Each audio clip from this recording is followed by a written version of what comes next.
Today I'm going to be showing you all the books that I'm going to be studying for my first semester of my third year at university. In your third year, which is your last year of university in England, you only do 2 modules, or at least you do at my university, each semester. Normally you do 3 modules, but one of those modules is taken away to give you time to write your dissertation. If you watch my channel regularly, I'm sure you already know I'm writing my dissertation on Virginia Woolf. But if you want to hear me talking about my love for Virginia Woolf, I've created a playlist which is all to do with my dissertation research. It feels really strange to say I'm in my last year of university because it's just gone too quick, but I'm really excited about this year, especially my first semester, because I'm studying the 2 loves of my life, 19th and 20th century writing. I'm going to start with 19th century writing with the Norton Anthology of English Literature, the Victorian Age. On my university website it says that we're going to be using the Norton Anthology to look at industry, empire and national identity, looking at Froude and Macaulay. For poetry and poetics, we're looking at Gerard Manley Hopkins' No Worth There Is None, W.E. Henley's Invictus, and Oscar Wilde's Impressions du Matin. When we're looking at science and literature, we focus on Charles Darwin and some of the extracts from The Origin of Species. Late 19th century London, photorealism, degeneration and the city, and the reading is going to be Mayhew, Besant, and Chew. The first novel I'm going to be studying is Mary Barton by Elizabeth Gaskell. This is probably one of the texts that I'm most excited for because it deals with not only the Industrial Revolution, but in particular trade unionism and the class divide between the rich and the poor. Gaskell powerfully highlights poverty and inequality, but at the same time she never really wants to alienate her middle-class readers. So you have this really moving section where John Barton, the father of the heroine Mary Barton, he's a trade unionist, where he's looking in for a glass pane. He's poor, he's almost starving, and he's looking in at a shop that is full of luxuries, and you have that real division between those separate worlds. But then just further on, the narrator notes, how far his strong exaggerated feelings had foundation in truth, it is for you to judge. And the narrator talks about the manipulative, dangerous power of the trade unions. And that brings up the question of where are your sympathies supposed to lie? Where I am at the moment in the book, it's almost as if the narrator is stuck between 2 different worlds and 2 different ideas, in the same way as the character of Mary Barton and indeed maybe even Gaskell herself. Just the depiction of the dangerous power of the trade unions really fascinates me because that perception of the trade union movement is still really relevant. I mean, in the 80s, the trade unions were a part of the enemy within. Villette by Charlotte Bronte. I've wanted to pick up another Charlotte Bronte book for a really long time because I consider her to be one of my favourite writers because Jane Eyre is one of my all-time favourite novels. Lucy Snow is alone without friends or family. When she sets sail from England to find work at a girls' boarding school in the town of Eliot, she struggles with unruly pupils and with her own troubling passions, first for the school's English doctor and then for Professor Paul Emmanuel. I'm also really glad that I'm studying a Bronte novel at university because I go to university in Yorkshire, so it would be really weird if we didn't study a single Bronte novel. The Time Machine by H.G. Wells. I've never read a novel by H.G. Wells before. I've read a short story I think called Under the Knife, which I absolutely love, but I never really read a lot of science fiction, so I'm glad that university makes me read books that I probably would have never picked up before. The Netherworld by George Gissing. This dramatic, fast-moving story of life among the London slum dwellers in the 1870s has a Zola-esque realism and power, as Gissing lays bare the economic forces which determine the aspirations and expectations of those born to a life of labour. In a similar way to Mary Barton, I'm really interested in studying this because I feel like I could get very socialist in my essays. I feel like there's going to be a lot of opportunity for me to just sit and quote Karl Marx in these seminars, which makes me really happy. Let the ruling classes tremble at a communistic revolution. The proletarians have nothing to lose but their chains. They have a world to win.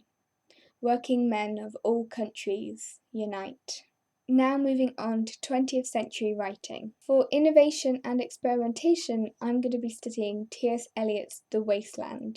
T.S. Eliot is one of my all-time favourite writers. He's like the love of my life, I just adore his poetry. One of my favourite poetry collections by T.S. Eliot is called Four Quartets, and there's a poem there which is called Burnt Norton, which always just blows me away. So if you're interested to start reading his writing, I definitely recommend that poem, and The Wasteland itself is just a complete masterpiece. Mrs. Dalloway by Virginia Woolf.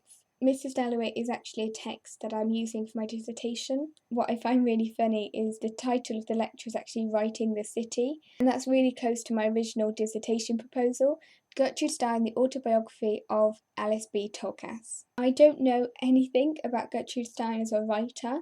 I know things about her as a kind of a figure in the artistic 20s, but I don't know her own work at all. My idea of who Gertrude Stein is pretty much from Woody Allen's film Midnight in Paris. George Orwell, Down and Out in Paris and London. I'm really excited to read this text, mainly because I've heard a lot of good things from Ariel. Orwell's lively and factual record of its experiences among the poor of two capital cities. Few writers have possessed a greater gift for spotting the personality behind the rags, or described the reality of poverty with so little pretense. Brideshead Revisited by Evelyn Waugh. The title of the lecture on Brideshead Revisited is War and Religion, and I've just been reading the introduction and I find this really interesting. So in Waugh's 1959 preface, he notes that Brideshead Revisited is offered to a younger generation of readers as a souvenir of the Second World War, rather than of the 20s or of the 30s, with which it ostensibly deals. And when I think about this text, I very much see it as kind of the golden age of the English country house and the aristocracy. So I think it's fascinating that Waugh sees this novel as a souvenir of the Second World War, rather than of that golden age time period, and that is definitely something I'd like to look into. This is the adaptation with Jeremy Irons and Anthony Andrews. I haven't allowed myself to watch this before reading the book, so I'm looking forward to the day where I can finally sit down and watch all 663 minutes of this. Night by Elie Wiesel or Elie Wiesel. I've always been fascinated by the history of the Holocaust because it seems like such an almost unimaginable thing to have happened, and it just highlights the danger of dehumanizing people, and I think that's a lesson that society still needs to learn. Muriel Spark, The Driver's Seat. Lise has been driven to distraction by working in the same office for 16 years, so she leaves everything behind her, transforms herself into a laughing, garishly dressed temptress, and flies abroad on the holiday of a lifetime. When I study a word that I can never pronounce, existentialist identities. I think that's how I think I said it right. Existentialist identities. Fingers crossed. I study either Sylvia Plath's Ariel or Ted Hughes's Crow. The final text for 20th century writing is The Child in Time by Ian McEwan. I am so happy that this is on my reading list because this book, like quite a few of these books actually, has been on my shelf for a really long time, and it's been on my TBR list, but the time when I was actually going to get around to reading this book has just been getting further and further away, so university is forcing me to finally pick up this book and read it. One thing I really do like about Ian McEwan's writing is that he almost picks one event. Like in Enduring Love, you had the balloon accident. He picks one event and things just kind of unravel or spiral out of control from that one event. He almost shows often the unravelling of a personality, of a relationship.